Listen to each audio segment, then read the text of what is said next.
क्या है? What is एसे?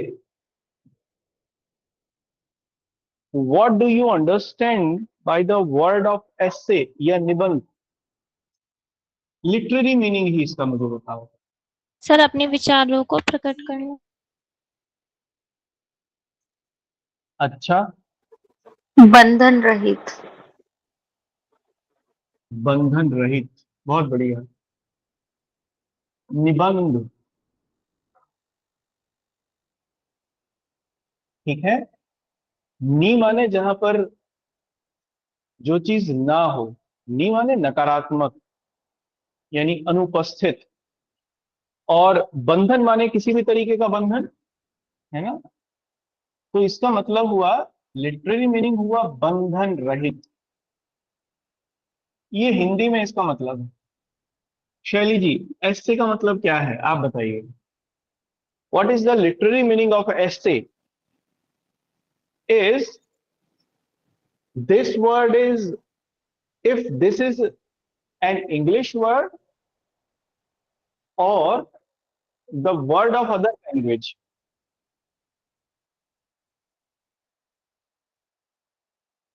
कोई भी बताए ऐसे का मीनिंग। ये मत बताना, क्योंकि ये नहीं होता। So this word may be originated from like Latin or some other language. Correct, absolutely right. Actually this is a Latin word, और लैटिन में भी ये, actually this is a French word. इसका सबसे पहले उपयोग किया मॉन्टेन नाम के एक व्यक्ति ने। मॉन्टेन ने इसे सबसे पहले इसको लिखा, इस शब्द को।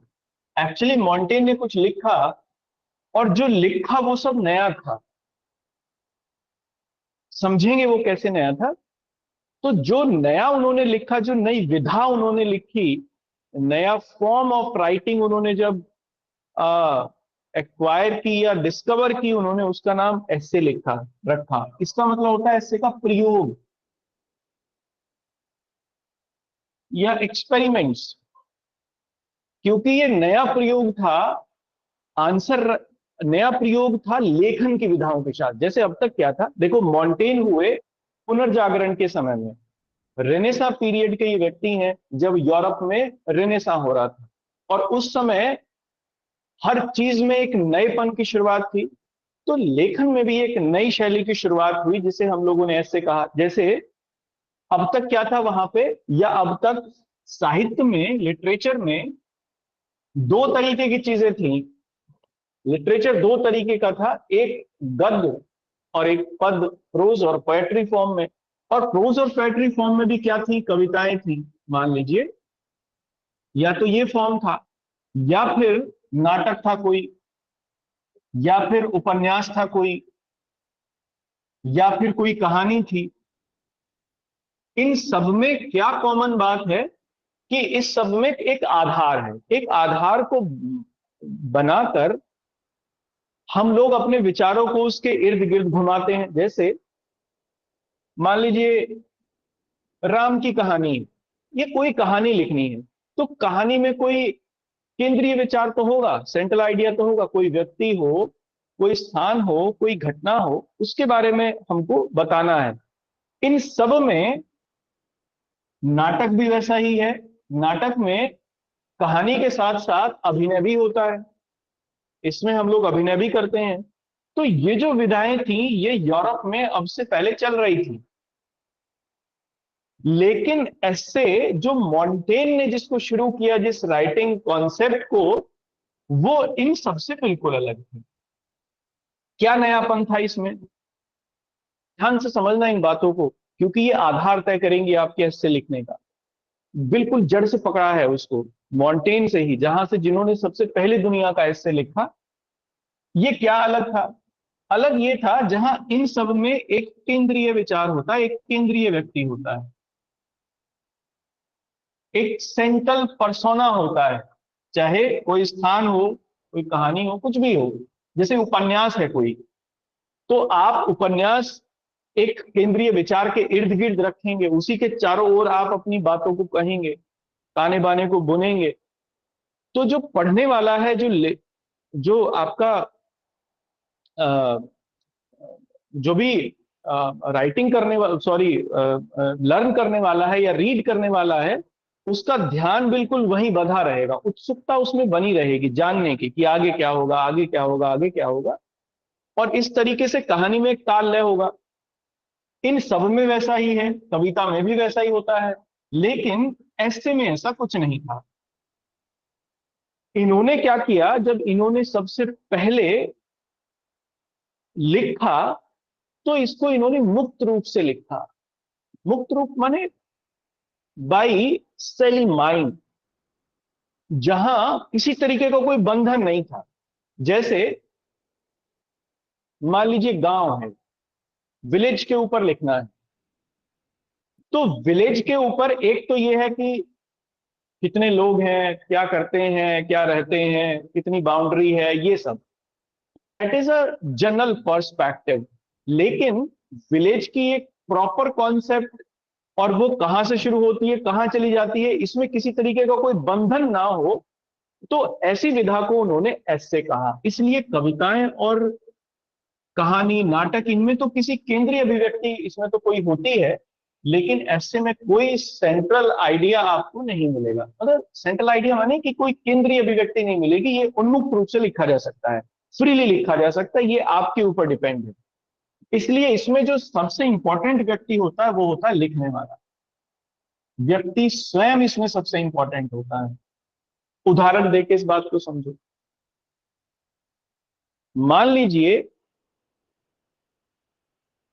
निजता के अधिकार के ऊपर आपको लिखना है, ऐसे है निजता का अधिकार। बड़ा सिंपल सी बात कर रहा हूं अभी, कोई बहुत उसमें नहीं जा रहे डीप में।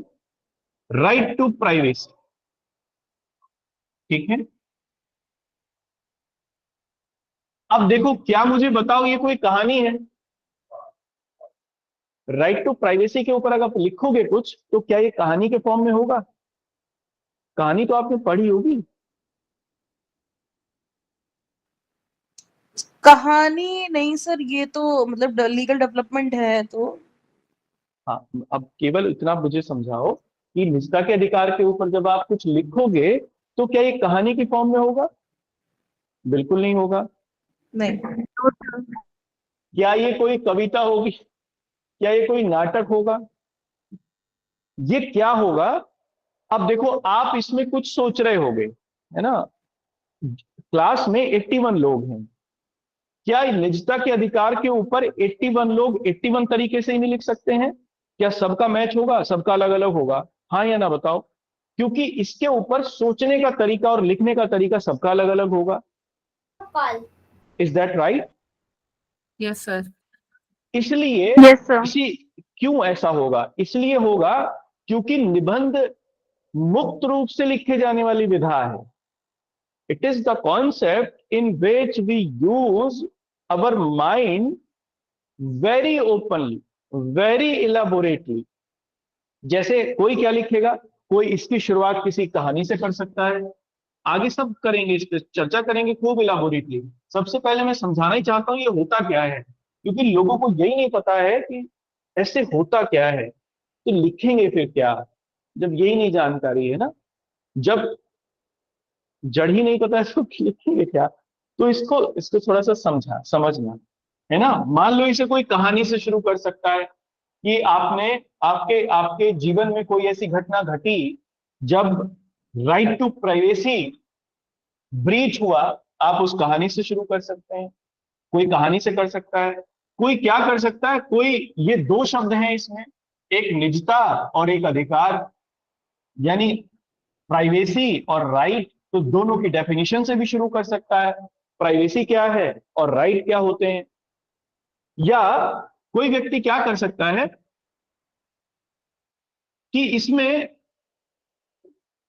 किसी सुप्रीम कोर्ट का या किसी एक अच्छे जूरिस्ट का इसको लेकर कोई कोर्ट है मान लीजिए, तो उससे भी शुरू कर सकता है कोई। ये सब सही है, गलत कुछ भी नहीं। बस क्या है, तो देखो, निबंध लिखने में विधा निबंध की जो है वो ये मांग कर सकती है कि आप इसकी शुरुआत मुक्त रूप से कर सकते हो जैसे आप सोचते हो। बस क्या नहीं होना चाहिए, तो विषय से भटकाव नहीं होना चाहिए। सब्जेक्ट से भटकाव होना गलत है। इसलिए वापस आ जाते हैं, ऐसे का मतलब हुआ मुक्त रूप से सोचने की विधा, मुक्त रूप से सोचना, उसको लिखना।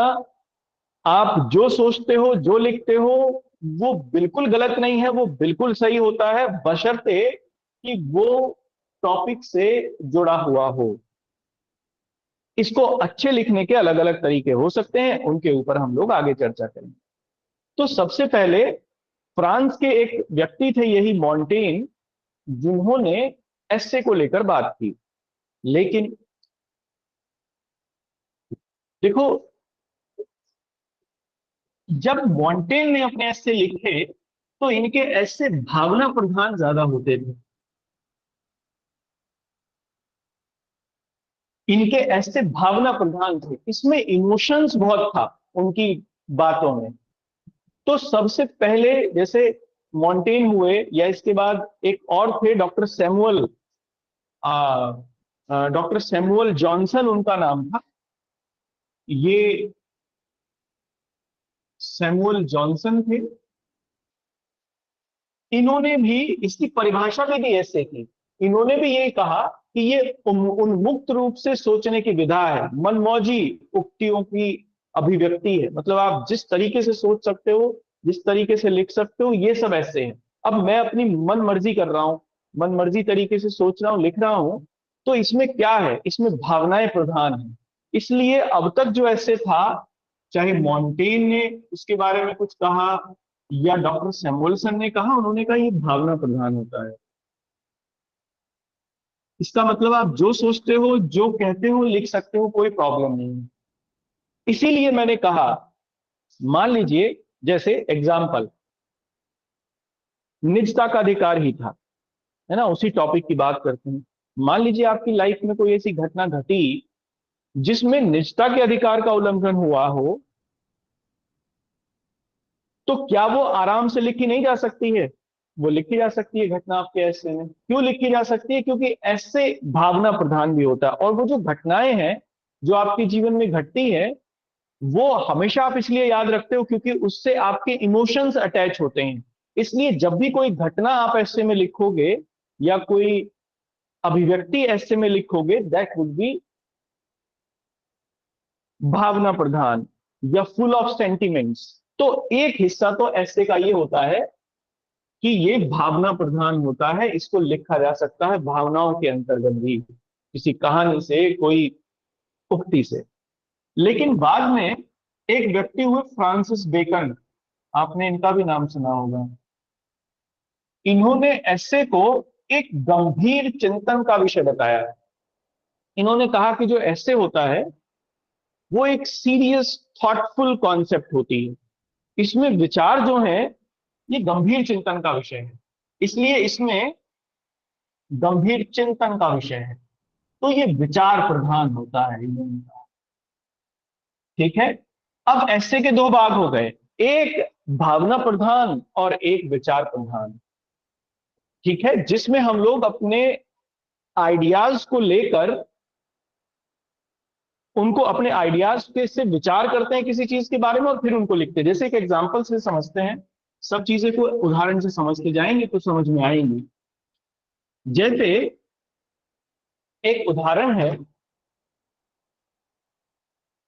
एक ऐसे है, टॉपिक है, मान लीजिए केवल राजनीतिक अधिकार, केवल राजनीतिक अधिकार महिलाओं के विकास के लिए पर्याप्त नहीं है। ये एक टॉपिक है, आपको इसके ऊपर ऐसे लिखना है, मतलब only a political rights not ample for the development of woman. ये एक टॉपिक है। अब मुझे बताओ, क्या ये टॉपिक आपको सोचने के लिए, विचार करने के लिए मजबूर कर रहा है या नहीं? हाँ या ना बताओ। जैसे केवल राजनीतिक अधिकार, तो वर्ड आया केवल, कि ओनली। इसका मतलब यह हुआ कि कुछ ऐसे और भी अधिकार होंगे जो आवश्यक होंगे, महिलाओं के विकास के लिए आवश्यक होंगे, राजनीतिक अधिकारों के अलावा भी। फिर आपने एक तो ये बात सोची जब ओनली को देखा, फिर आपने राजनीतिक अधिकार देखे। अब आप सोचेंगे कि पॉलिटिकल राइट्स कौन कौन से होते हैं, कौन कौन से पॉलिटिकल राइट्स हैं जो महिलाओं को मिले। आपने फिर ये भी सोचा। फिर आपने ये सोचा कि महिलाओं का विकास क्या होता है, कौन कौन सी बातें हैं जो महिलाओं के विकास से जुड़ी हुई है ना। जैसे emotional development, physical development, intellect के लेवल पर डेवलपमेंट, सोशल डेवलपमेंट, कई तरीके का डेवलपमेंट हो सकता है। तो ये वाला जो इश्यू हुआ, इससे क्या पता चल रहा है? इससे बड़ा सीधा पता चल रहा है कि ये जो मुद्दा है ये विचार प्रधान है, ये थॉटफुलनेस को प्रोवोक कर रहा है आपकी। जब तक आप इसके बारे में सोचेंगे नहीं, तब तक आप इसके बारे में लिख नहीं पाएंगे अच्छे से। तो दो तरीके के निबंध हुए, या दो तरीके के निबंध क्या, निबंध तो एक ही तरीके का हुआ, लेकिन उसके दो आधार हुए। एक आधार वो हुआ जिसमें हम लोग, अब जैसे इस निबंध को लिखें, हमने सोचा, सोच के पॉइंट्स लिख लिए, और पॉइंट्स लिख के हम लोग अब उनको लिख रहे हैं। तो जब हम लोग उन पॉइंट को लिखेंगे, उसमें किसी कहानी का उपयोग करें, है ना, किसी कोट को लिखें, किसी उक्ति को लिखें, किसी स्टेटमेंट को लिखें। ये सब कौन सा हिस्सा होगा निबंध का? भावना प्रधान। और जब हम अपने विचारों को क्रमबद्ध, क्रोनोलॉजिकल लेवल पर हम उसको लिखना शुरू करें, तो वो कौन सा हिस्सा होगा? उसका विचार प्रधान। इसलिए किसी भी निबंध के हमेशा दो हिस्से होते हैं किसी अच्छे हिस्से के। एक तो उसमें आपको विचारों में एक क्रोनोलॉजी देखने को मिलेगी, एक अनुक्रमण देखने को मिलेगा, और दूसरा, उसकी जब शुरुआत हो रही होगी तो उसमें खूब मतलब प्रयोग जब उसमें हो रहा होगा उदाहरणों का या उद्धरणों का, तो उसमें कहानी भी होगी, कोई कोट भी होगा, कोई स्टेटमेंट होगा, ये सारी चीजें भी शामिल होंगी। क्लियर है ये बात? इसका मतलब क्या हुआ कि जब भी आप एक कोई निबंध लिखें, जब भी किसी निबंध की शुरुआत करें, तो इसलिए अच्छा माना जाता है कि किसी कहानी से, किसी कोट से, किसी स्टेटमेंट से करें जो कि उसका ट्रेंड सेट कर देता है आगे के लिए। बात समझ में आई? सर इंट्रोडक्शन में कोड डाल सकते हैं? बिल्कुल डाल सकते हैं। हाँ सोनम जी, आपका माइक ऑन है। क्या ये बात समझ में आई? सोनम जी आपका माइक ऑन है। हाँ सोनम जी आपका माइक ऑन है। अच्छा बाकी बताओ, ये बात क्लियर है ना? यहाँ तक समझ में आ गई? किसको नहीं आई बताओ? दो पार्ट हुए इसके। खैर ये सब जनरल डिस्कशन है, चलता रहेगा, आती रहेगी धीरे धीरे, कोई बहुत महत्वपूर्ण बात नहीं है। अब इसमें आगे चलते हैं। तो निबंध के दो हिस्से हुए, एक हिस्सा हुआ भावना प्रधान और एक हिस्सा हुआ उसका विचार प्रधान। देखो अगर हम लोग निबंधों की बात करें, कितने टाइप के हो सकते हैं ये, आपको कितने टाइप के ऐसे देखने को मिलते हैं, उनको हम लोग एक बार देखें। तो सबसे पहला जो आपको बचपन में पढ़ाया गया ऐसे का सबसे पहला जो तरीका था, वो होता है वर्णनात्मक निबंध, डेस्क्रिप्टिव एसे। वर्णनात्मक निबंध या डेस्क्रिप्टिव एसे, जैसे गाय के ऊपर निबंध लिखिए, right an essay on a cow, गांव के ऊपर एक निबंध लिखिए। या मेरी वो आता नहीं था पहले की एक बस यात्रा, मेरी सबसे पहली बस यात्रा। तो अब ये किस तरीके के ऐसे थे? डेस्क्रिप्टिव थे, वर्णनात्मक थे। गाय है, उसके बारे में लिखना, उसका वर्णन करना, क्या होती है, कैसे क्या करती है, दैट इज, ये सबसे पहला स्टेज होता है मानव बुद्धि का चीजों को समझने का। जब हम लोग किसी चीज को समझते हैं तो सबसे पहले उसका डिस्क्रिप्शन देते हैं, वर्णन करते हैं। है ना। इसलिए ये 5वीं 6वीं 7वीं 8वीं तक के लेवल का ये निबंध है। वर्णनात्मक निबंधों की यही स्थिति है। आपके लेवल के ये बिल्कुल नहीं है, ये बच्चों के लेवल के निबंध होते हैं, डिस्क्रिप्टिव। दूसरा जो इससे जुड़ा हुआ निबंध है, अब आता है कल्पनात्मक निबंध, इमेजिनरी इमेजिनरी एसे। ठीक है, इसमें क्या है, जैसे यदि मैं भारत का प्रधानमंत्री होता, हम इसमें कल्पना करते हैं कि यदि मैं ये होता तो क्या होता, या यदि ऐसा होता तो क्या होता। इसमें हम लोग इमेजिनेशन के लेवल पर सोच के और अपने विचारों को लिखते हैं, एक क्रम से लिखते हैं। तो एक तरीके के निबंध ये होते हैं, ये भी आजकल नहीं आते हैं, हमारे लेवल के ये दोनों नहीं है। अब इससे एक तीसरे लेवल का निबंध है जो हमें आता है, वो है विचार प्रधान। यहां से निबंध आता है हमें, विचार प्रधान निबंध, है ना। थॉटफुल एसेज, इनमें आपको कोई टॉपिक दिया, जैसे अभी मैंने लिखा कि केवल राजनीतिक अधिकार महिलाओं के विकास के लिए पर्याप्त नहीं है, या कोई भी ऐसा मुद्दा उन्होंने दे दिया जिसमें आपको सोचना है जिसके बारे में, और फिर उसके बारे में आपको क्रोनोलॉजिकली लिखना है। इसी प्रकार के निबंध सबसे ज्यादा आते हैं। और एक चौथा टाइप है जिसे अमूर्त कहते हैं, अमूर्त निबंध, है ना। या अमूर्त को अंग्रेजी में क्या कहते हैं, इमॉर्टल, शायद immortal type, abstract, correct, abstract essay. Intangible. हाँ, एब्स्ट्रैक्ट कहते हैं, जो सही वर्ड है दैट इज एब्स्ट्रैक्ट एसे। जैसे ये क्या होता है, इसको भी बस समझ लीजिए, आपको नहीं आएगा एब्स्ट्रैक्ट एसे, आपको नहीं आएगा या किसी को नहीं आएगा, लेकिन मैं फिर भी बताऊंगा क्योंकि विषय है तो पूरा आना चाहिए। देखो एब्स्ट्रैक्ट में जैसे मैं लिखूं, जैसे पैर छूना एक सद्गुण है ना, touching feet is a virtue. अब ये तो विचार प्रधान निबंध हो जाएगा। जैसे पैर छूना एक सद्गुण है, इसके ऊपर आपको निबंध लिखना है, ऐसे लिखना है, तो ये चला जाएगा विचार प्रधान में। लेकिन केवल ऐसे लिखना हो सद्गुण, virtue, that is abstract. Abstract माने जो व्यक्ति से व्यक्ति तक चेंज होती हो बात, जिसका कोई आकार ना हो, जिसके बारे में कोई डेफिनेटली चीजें ना कही जा सकती हो। जैसे सद्गुण, इसके बारे में अलग अलग बातें हो सकती हैं, लोगों के मन में अलग अलग चीजें हो सकती हैं, कोई व्यक्ति अलग अलग अलग तरीके से विचार कर सकता है। तो that is abstract form of ऐसे। ये यूपीएससी में जरूर आता है एक निबंध, बाकी ये कहीं नहीं आता है, तो इसलिए इसके ऊपर भी हम लोग चर्चा करेंगे, लेकिन बस इतनी ही। तो ये 4 टाइप के आपको ऐसे देखने को मिलेंगे, जो आपको लिखने को ऐसे आएगा वो विचार प्रधान ही होगा। ठीक है, ऐसे के टाइप्स आपको कुछ क्लियर हुए? हाँ जी, क्लियर हुआ? Yes sir. ठीक है, अब इसमें हम लोग आगे चलते हैं। देखो निबंध लिखने की एक प्रक्रिया है, एक प्रोसीजर है निबंध लिखने का। यहां तक सबको क्लियर है? कुछ मोटी मोटी बात समझ में आई? आगे चलो, बाकी लोग बता दो।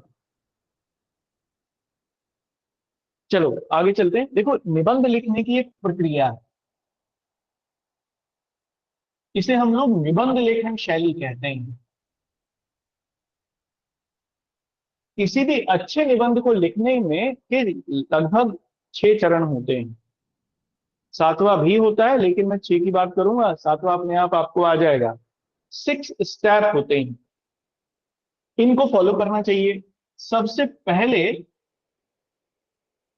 देखो, ये इसलिए जरूरी है, जिस चीज के ऊपर आपको लिखना है उस चीज के बारे में क्लैरिटी होना बड़ा जरूरी है। अगर आपके पास आपके विचारों के लेवल पर क्लैरिटी नहीं है उस पर्टिकुलर विषय के बारे में, तो आप नहीं लिख पाएंगे।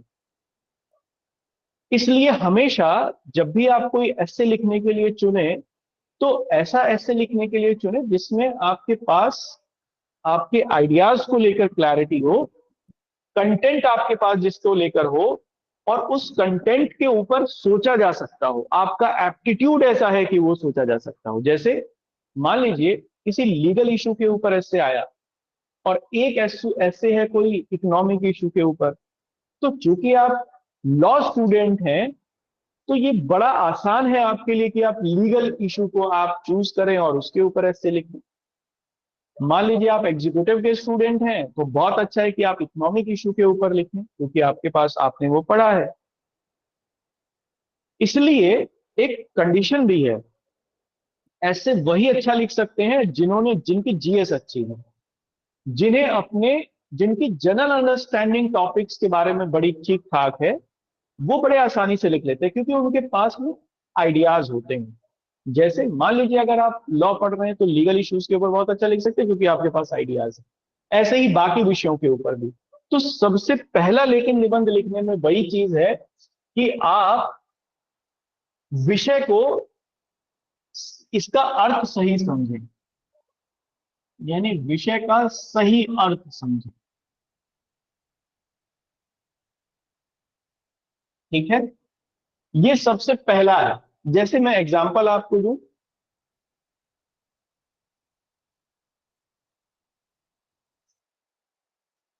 एक मैं एग्जांपल आपको देता हूं। जैसे निबंध आया,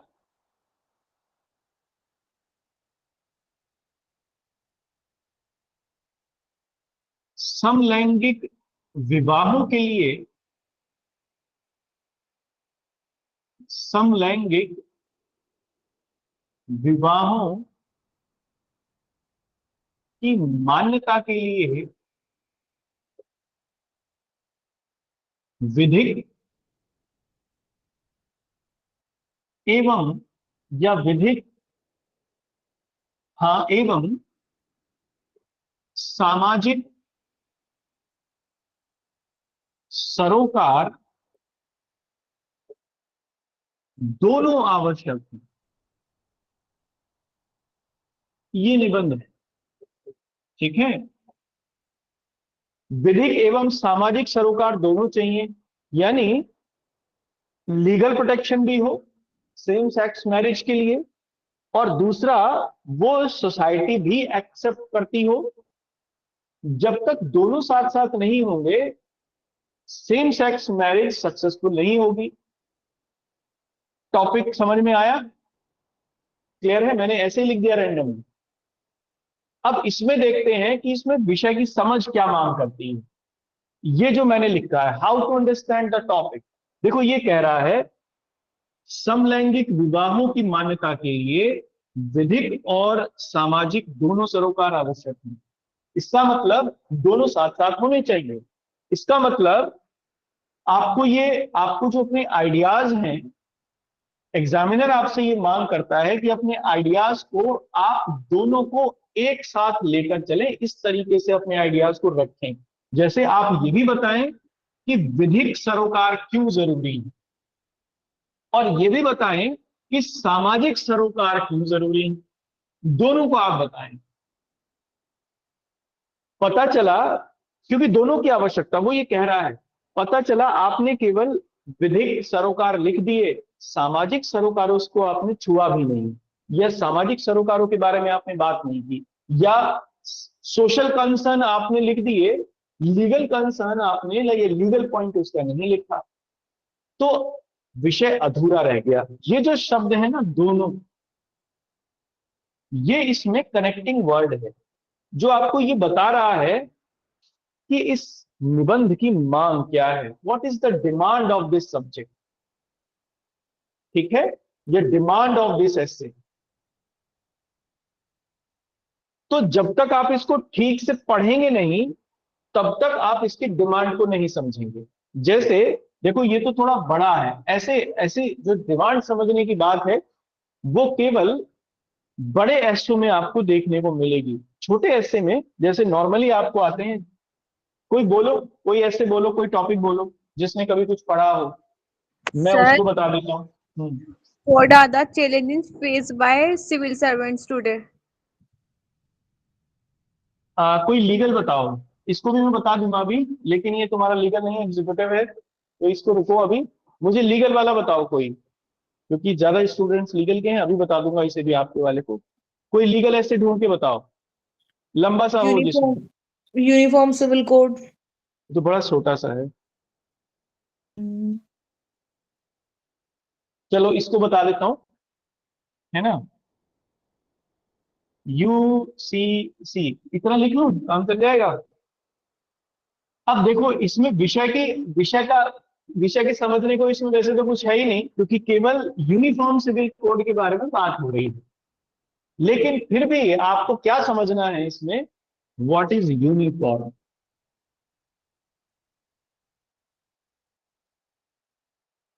है ना, और व्हाट इज कॉमन। क्या दोनों अलग अलग बातें हैं, एक ही बात है? कॉमन और यूनिफॉर्म दोनों एक बात है, अलग अलग है?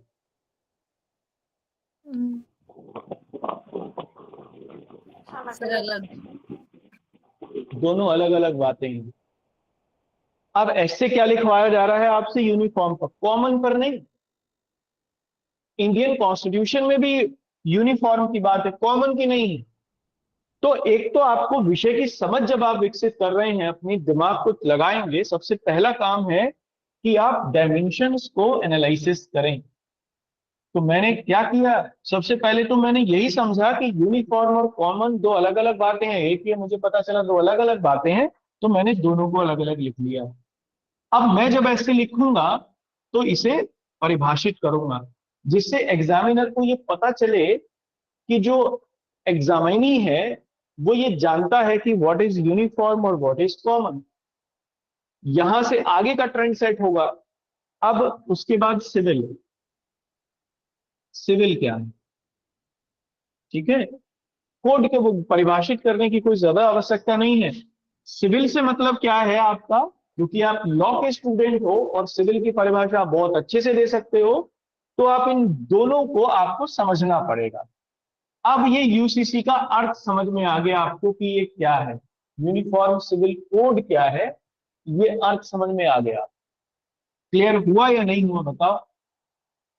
अब जब मुझे इसका अर्थ समझ में आ गया, मतलब मुझे एक ऐसे कोड के बारे में बात करनी है जो कि एक तो सिविल है और एक यूनिफॉर्म, कॉमन नहीं है।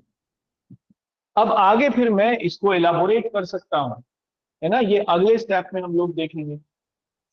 जैसे एक तो विषय विषय का सही अर्थ समझे। क्या मैं इसको आपको समझा पाया, इस बात को क्लियर है सबको, कैसे जी विषय का अर्थ समझा जाता है ठीक से? जी जी सर। बाकी लोग बताओ, सब लोग चुप बैठे हैं। हाँ हाँ ना ना कुछ तो करो। ठीक है, सबसे पहला पॉइंट कि विषय का अर्थ। अब दूसरा बिंदु जो आपको करना है, दूसरा पॉइंट जो होता है किसी ऐसे में करने में, विषय का सही अर्थ समझ लिया, अब इसे इलेबोरेट करो। अब इसका इसका विस्तार करो, है ना। जैसे पहले तो बिंदुओं को ही खोज लो, बिंदुओं की खोज, है ना, सर्च ऑफ वेरियस पॉइंट, जो आप इसके बारे में लिख सकते हो। जैसे यूनिफॉर्म सिविल कोड की बात थी, ठीक है, हमने इसमें दो तीन बिंदु खोज लिए, जैसे यूनिफॉर्म और कॉमन दोनों में क्या अंतर है, सिविल क्या होता है। अब दूसरा पॉइंट मैं इसमें, एक तो पॉइंट ये हो गया, दूसरा पॉइंट मैं खोज लूंगा इसमें कि ये भारत में हमारे कानून में ये कहां पर है, इसकी सबसे पहला जिक्र कहां होता है, तो मैं इसमें कॉन्स्टिट्यूशन का जिक्र करूंगा। एक बिंदु मेरा ये हो गया, मैं बताऊंगा ये कॉन्स्टिट्यूशन में है। फिर मैं ये भी सोचूंगा, ये भी सोच सकता हूं, अब देखो इसमें भारत में यूनिफॉर्म सिविल कोड की बात नहीं हो रही है, केवल शब्द है यूसीसी, यूनिफॉर्म सिविल कोड। तो मैं ये भी सोच सकता हूं कि क्या भारत के बाहर भी कहीं पर इस तरीके की कोई कोई कोई कानून है, कहीं है किसी देश में तो कहां पर है और वहां पर कैसा है। तो एक तो मैं ये देखूं कि इंडियन कॉन्स्टिट्यूशन में है, इंडिया में है, दूसरा मैं ये भी ढूंढने की कोशिश कर लूं, एक पॉइंट मुझे ये भी मिल जाएगा कि ये भारत के बाहर कहां पर है, इंग्लैंड में है क्या, बताओ, अरे बता दो, पता होगा। अमेरिका में, अरे इंग्लैंड में भी है, अमेरिका में भी है। कॉमन लॉ नहीं है इंग्लैंड में? पता नहीं आप पढ़ते क्या हो। कॉमन लॉ नहीं है इंग्लैंड में, बताओ। इंग्लैंड का कॉमन लॉ और हमारे यहाँ का सिविल लॉ सेम है ना? चलो, ध्यान रखना है। तो क्या करना होगा मुझे? मेरा कहने का मतलब केवल इतना है कि अब दूसरे लेवल पर जो बिंदुओं की खोज है मुझे वो कर लेनी है ना? जैसे भारत में क्या है, कॉन्स्टिट्यूशन में है भारत में, भारत में क्या है, भारत के बाहर क्या है, अगर कहीं पर है तो उसके बारे में भी लिख दूं, बहुत अच्छा रहेगा। तीसरी चीज मैं ये देखूं कि क्या इसे इंप्लीमेंट करने के, क्योंकि सरकार इसी की बात कर रही है, क्या इसे इंप्लीमेंट करने के प्रयास पहले हुए हैं? कभी हुए हैं तो कौन से प्रयास हुए हैं? फिर मैं ये देखूं कि इसको इंप्लीमेंट करने में कौन कौन सी बाधाएं हैं, कौन कौन से रोड ब्लॉक्स हैं, कौन कौन से चैलेंजेस हैं गवर्नमेंट के सामने। तो उन मुद्दों को छाट लूं। ये भी देखो कि वो जो चैलेंजेस हैं वो किस तरीके के हैं, लीगल हैं, सोशल हैं, या सोशल लीगल दोनों हैं, इकोनॉमिक हैं, कितने तरीके के चैलेंजेस हैं, ये भी मैं सोच सकता हूं इसके ऊपर। तीसरा चौथा पॉइंट है ना। आगे मैं ये देख सकता हूं कि मान लो अब इसको आगे लागू किया जाए तो चैलेंजेस आएंगे, उन चैलेंजेस को सरकार कैसे मिटिगेट कर सकती है, या क्या इन चैलेंजेस का समाधान हो सकता है, मैं ये भी सोच सकता हूं। तो कहने का मेरा मतलब है कि विषय से संबंधित जितने भी बिंदुओं की खोज आप कर सकते हो दूसरे लेवल पर वो करो। फर्स्ट स्टेज, फर्स्ट स्टेज है सबसे, जो आपको निबंध लिखना है उसमें जो विषय है उसका सही सही अर्थ समझना है। फिर उस विषय से संबंधित जितने भी आपके पास पॉइंट्स हैं उनकी खोज करनी है। दोनों बातें क्लियर हैं? और उन पॉइंट्स को आपको लिख लेना है। देखो रैंडमली आएंगे ये, ऐसा नहीं है कि एक ही आपको सीक्वेंस में कुछ चीज याद होगी और वो सीक्वेंस में आएगी ना, बिल्कुल नहीं आएगी। ये रैंडमली आएंगे आपके दिमाग में कि अच्छा ये वाला पॉइंट भी है ये, तो क्या करें, रफ कागज पर, पीछे की ओर होता है उसमें, रफ कागज पर इसे लिख ले, समय दें। कभी भी निबंध एकदम से शुरू नहीं करना चाहिए, आया और लिखना शुरू कर दिया, बहुत खराब, नंबर नहीं मिलेगा कुछ भी। क्या करिए, आधा घंटा लगे, मतलब अगर बड़ा निबंध है और आपके पास समय है, समय लगाइए। सबसे पहले ये रफ वर्क कर लीजिए, भले ही उसमें टाइम लग रहा है, कोई दिक्कत नहीं है। तीसरे लेवल पर आपको देखना है, इसमें बिंदुओं की खोज हो गई है ना। अब आपको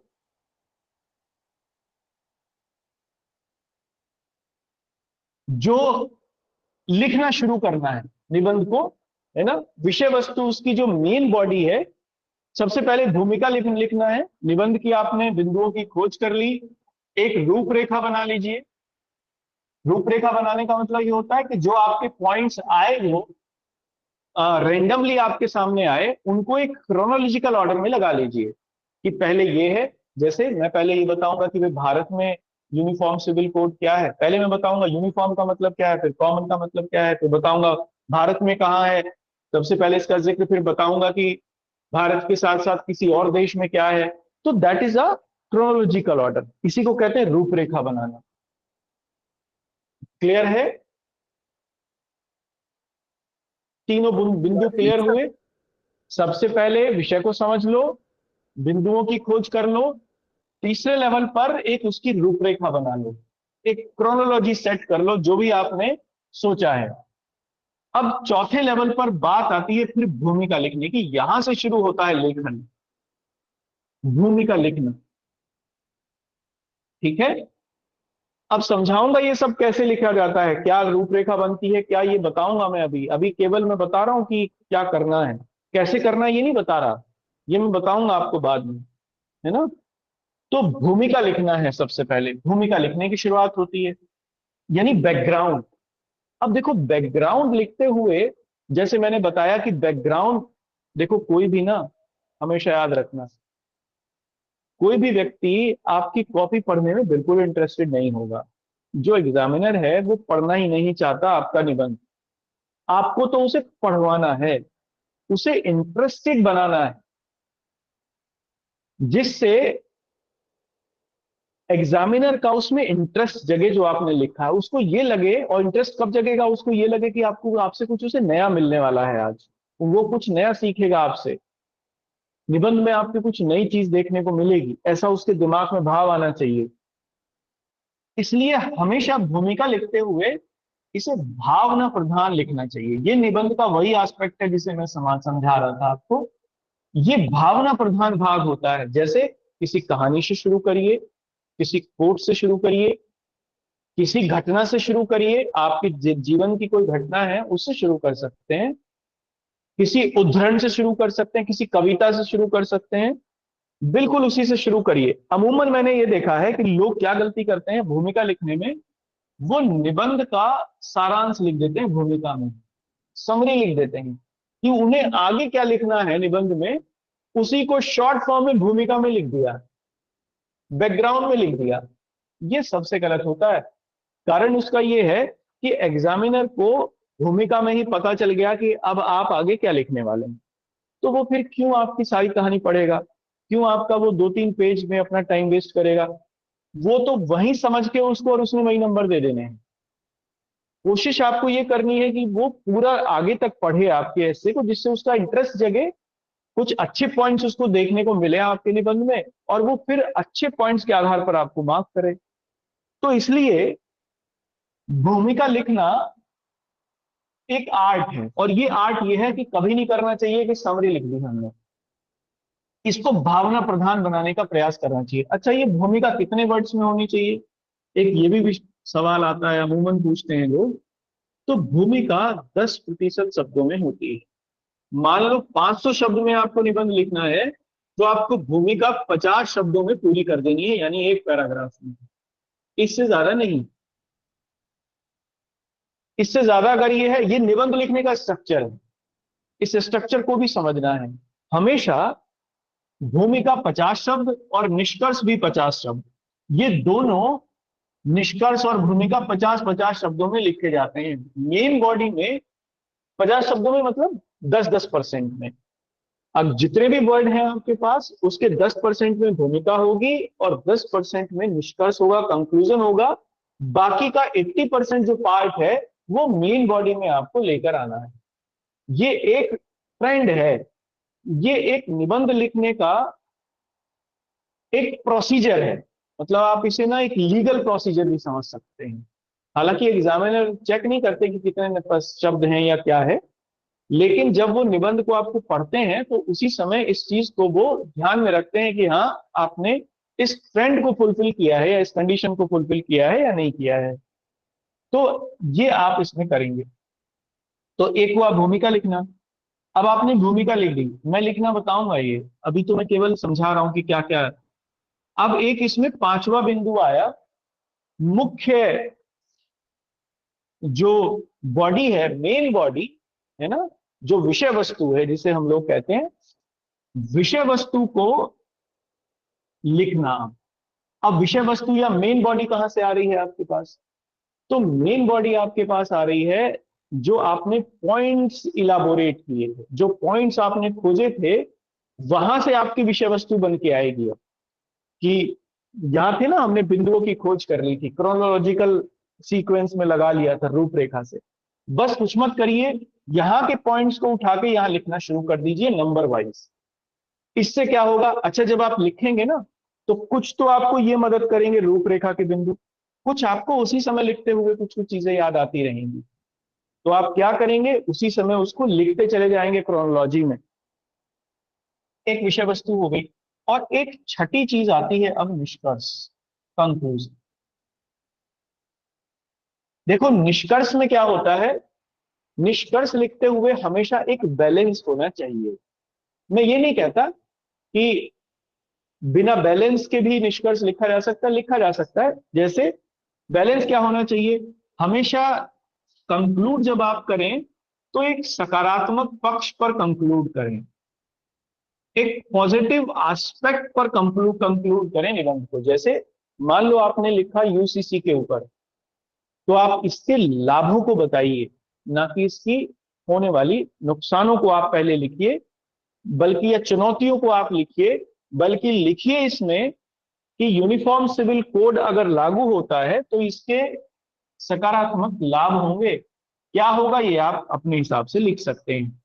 लेकिन उसी समय सकारात्मक पक्ष पहले लिख के और फिर उसी समय एक दो लाइन में उसकी चुनौतियों को भी बता दीजिए। इस तरीके से निष्कर्ष एक बैलेंस होता है, इसको कहते हैं बैलेंस कंक्लूजन।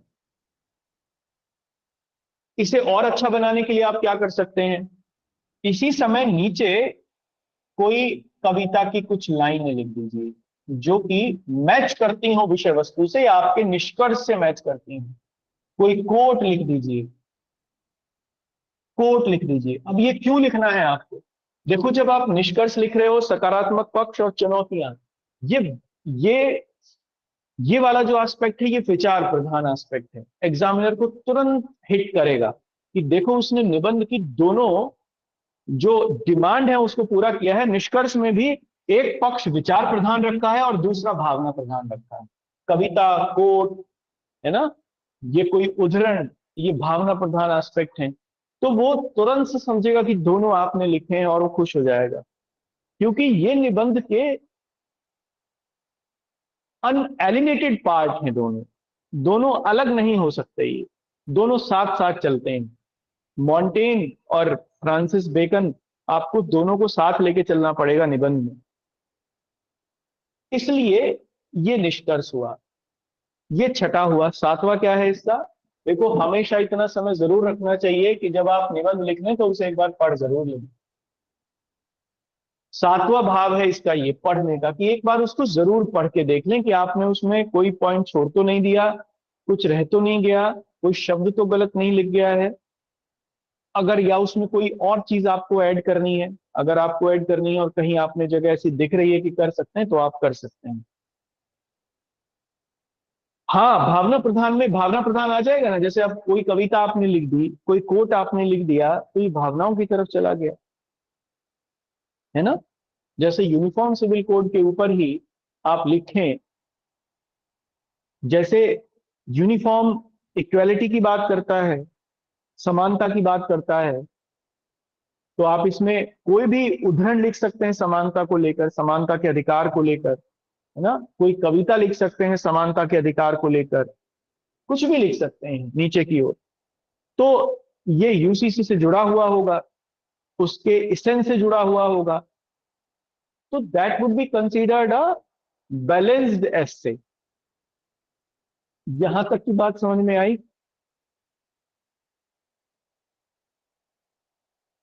बाकी लोग बताओ, ये 6 के 6 बिंदु आप लिख लोगे या मैं लिखवाऊं?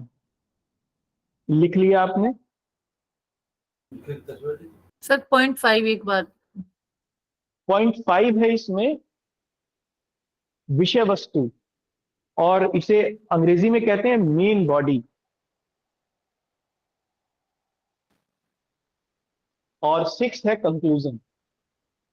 इनके ऊपर चर्चा करेंगे, सबके ऊपर, ऐसा नहीं है कि इनको ऐसे ही छोड़ूंगा मैं। अभी ये कुछ हुआ नहीं है इसमें, अभी कुछ बहुत है इसमें, अभी होना बाकी है।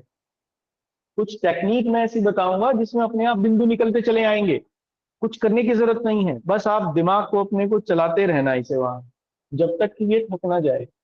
इसमें से अपने आप निकलते चले आएंगी सारी चीजें। बस ये एक रूपरेखा है, लेकिन ये मैंने आपको एक आउटलाइन दी कि निबंध में क्या क्या चीजें शामिल होती हैं, what would be the aspect of a good essay, ये चीजें होती हैं। ठीक है, क्या कुछ सीखने को मिला नया आज? निबंध के बारे में कोई जानकारी बनी, मोटी जी मोटी सर। समझ? बाकी लोग बताओ।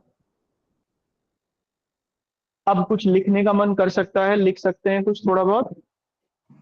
Yes sir. ठीक है, सर 75%।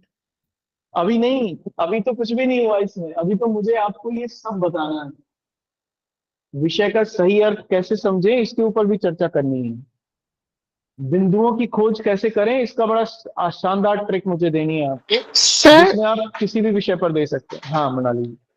सर बाई चांस कोई ऐसा टॉपिक आ जाए जैसे जिसके बारे में बिल्कुल कोई आइडिया ही नहीं है।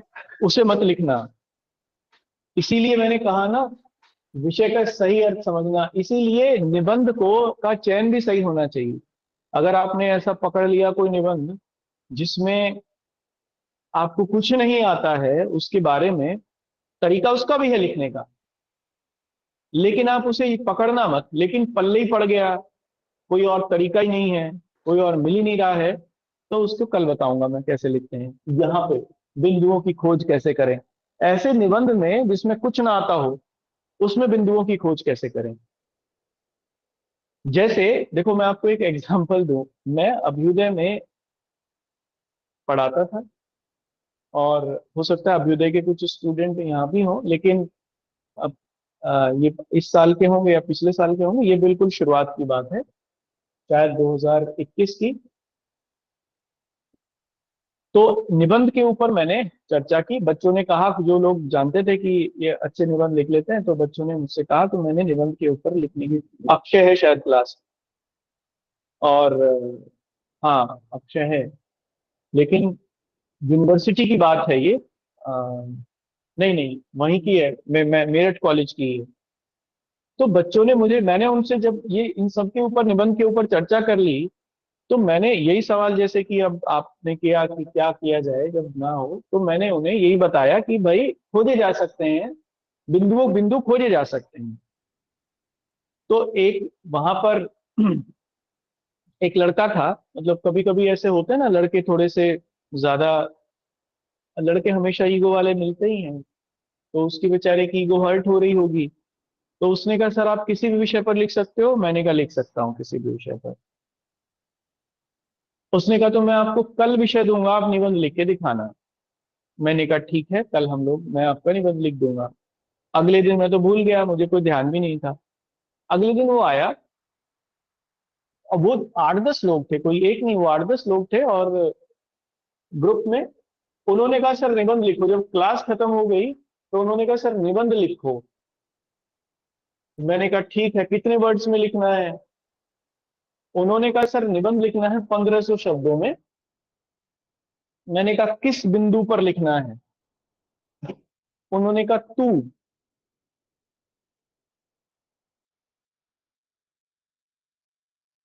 दाव, इसके ऊपर निबंध लिखना। ये चैलेंजिंग था, चैलेंजिंग इसलिए क्योंकि केवल एक ही शब्द है ना, तू। अब इसके ऊपर 1500 वर्ड्स में आप लिखिए, 1500 शब्दों में आप लिखिए। लिखा हमने, और 1500 में नहीं, 2500 शब्द हो गए थे जब फाइनली वो कंक्लूड हुआ। तो लिखा जा सकता है। अब मृणाली जी, ये मैंने आपको इसलिए बताया, ये आपके उस सवाल का आंसर है। देखो, निबंध कभी भी पढ़ा लिखा नहीं आएगा, ऐसा तो आएगा ही नहीं जो आपको आता है, हमेशा ऐसा आएगा जो नहीं आता है। अब उसमें से कैसे आपको पॉइंट निकालने हैं, that is the art of writing, that is the skill of essay writing. इसके ऊपर चर्चा करेंगे, उसी पॉइंट, उसी बिंदु में, कैसे ऐसे शब्द के ऊपर या एक ऐसे विषय के ऊपर जिसके बारे में आपको कुछ नहीं पता है और आपको निबंध लिखना हो, तो फिर क्या करें, इसके ऊपर चर्चा करेंगे। लेकिन देखो, निबंध लिखने के लिए एक बेसिक इंटेलेक्ट की जरूरत होती है। निबंध इसीलिए हमेशा बाद में होता है एग्जामिनेशंस में, क्योंकि ये वही अच्छा लिख सकता है या जिसके पास एक अच्छी समझ हो, विषयों की अच्छी समझ हो, इंटर डिसिप्लिनरी या इंटर सब्जेक्ट का एस्पेक्ट जिसका ठीक ठाक होगा, वो इसमें अच्छा लिख सकता है। बाकी तो ट्रिक है। तो इन्हीं सब के ऊपर हम लोग इस क्लास में चर्चा करते रहेंगे, आगे भी करते रहेंगे। आज हम लोग यहीं तक रखते हैं, ठीक है? आगे कल हम लोग बिंदु ढूंढना सीखेंगे, ठीक है? Sir 1 minute. हाँ जी। सर टू पर क्या क्या पॉइंट होंगे? ऊपर कल बताओ। अच्छा चलो बता देता हूँ। शॉर्टकट में। मुझे मुझे अभी बिल्कुल याद नहीं है, अब मैं खुद ही इसमें से पॉइंट्स निकालता हूँ। सबसे पहले तो इसका शाब्दिक अर्थ क्या है, लिटरेरी मीनिंग। तो इसका लिटरेरी मीनिंग है किसी अन्य व्यक्ति को एक अधिकृत फॉर्म में या अधिकार जताते हुए उस फॉर्म में संबोधित करना, इसका एक अर्थ है, शाब्दिक अर्थ है। ठीक है, किसी अन्य व्यक्ति को, किसी दूसरे व्यक्ति को, है ना, अधिकृत फॉर्म, नकारात्मक फॉर्म में। क्या इसका उपयोग किसी अन्य फॉर्म में भी किया जा सकता है? जैसे अधिकृत के अलावा क्या इसे, हाँ हाँ जी, हाँ जैसे हम बेसिकली ये शब्द इंग्लिश में जो दाव है, इसका प्रयोग हम हाँ भगवान के लिए करते हैं, मतलब उसको संबोधित करने के लिए, बिकॉज देयर इज लाइक हाँ, देखो एक क्या पॉइंट कहना ये है, आ गया, हाँ, एक पॉइंट ये आ गया। ईश्वर के संबोधन के लिए, हाँ क्योंकि हम कोई हाँ पर्दा नहीं रखते हैं, तो हाँ, अधिकार स्वरूप ईश्वर को संबोधित करने के लिए कर इसको सकते यूज हैं, किया जाता है। बिल्कुल। तो मैं वही कह रहा था कि किसी अन्य फॉर्म में कर सकते हैं या नहीं, अन्य फॉर्म में कर सकते हैं। और किसमें, क्या इसे केवल अधिकार के फॉर्म में कर सकते हैं? दिनेश जी, आपका माइक ऑन हो गया, ऑफ कर जी दीजिए। हाँ, अधिकार के अलावा क्या इसे प्रेम भाव में भी यूज किया जा सकता है?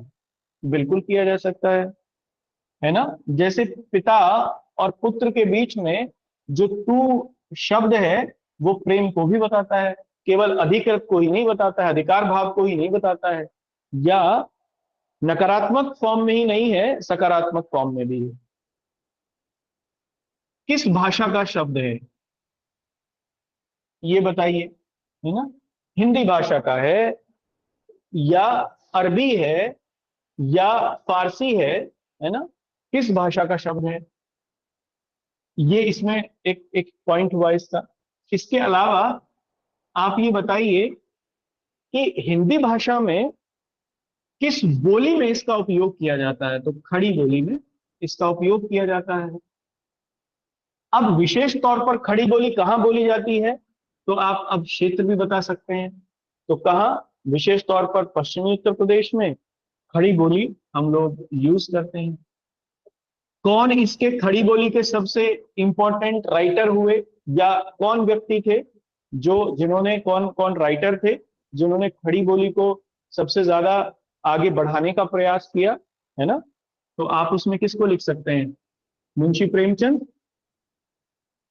प्रताप नारायण मिश्र और हरिशंकर परसई, इनके कुछ एग्जाम्पल दीजिए। और मुंशी प्रेमचंद का आप एग्जाम्पल दे सकते हैं गोदान और गबन, इसमें खूब मिलता है, तू शब्द का उपयोग भी मिलता है। ठीक है, क्या मुझे बताओ 500 शब्द हो गए नहीं अब तक तू पर? हाँ श्वेता जी, क्या मैं समझा पाया, या बताओ। अब इसके अलावा ये हुआ इसका शाब्दिक अर्थ, है ना। अब इसमें देखो दो शब्द हैं, एक है मैं और एक है तू। मैं मेरे सेल्फ के लिए, अब इसका आध्यात्मिक आधार हम लोग लेते हैं। तो तू बताएंगे, तू के बारे में, तू का आध्यात्मिक आधार है, it represent the other self, है ना। अदर सेल्फ की भावना को ये रिप्रेजेंट करने वाला शब्द, इसलिए ये द्वैतात्मक है, ड्युअलिटी वाला शब्द। ऐसे करके बहुत लिखे जा सकते हैं। अब लेट हो गया, 10:30 बज गए, चलो रखते हैं इसको, लिख सकते हैं, कोई दिक्कत नहीं। वहां मैंने कुछ और भी लिखा होगा, अब मुझे ध्यान नहीं है क्योंकि यहाँ तो मैं ताजा ताजा बना रहा हूँ। कल भी करा देना। हाँ, कल क्लास रहेगी इसकी, ऐसे कि अभी तो कल एलाबोरेट करेंगे ना, अभी बीच में पॉइंट कैसे निकालें उसके। सर मॉर्निंग में भी है क्या जीएस की क्लास कल? मॉर्निंग में जीएस की क्लास है, हाँ कल, सर लेकिन टाइमिंग? उसमें इकोनॉमी अभी चल रहा है, तो आप उसमें जनरल साइंस से शुरू करना मेरे हिसाब से। क्योंकि इसी वीक में 1-2 क्लास में कंप्लीट हो जाएगा इकोनॉमी, फिर जनरल साइंस से आप लोग शुरू करना नेक्स्ट वीक से। टाइम 8 से 9 है। हाँ जी। Okay sir. सर हम तो ज्वाइन करेंगे ना इकोनॉमिक्स? हाँ हाँ करेंगे बिल्कुल, बाकी सब लोग तो करेंगे, लेकिन जिनको नया ज्वाइन करना है वो लोग फिर नेक्स्ट वीक से करें। चलिए ठीक है, यहाँ तक रखते हैं। खुशी, क्लियर हुआ आपको? Thank you sir.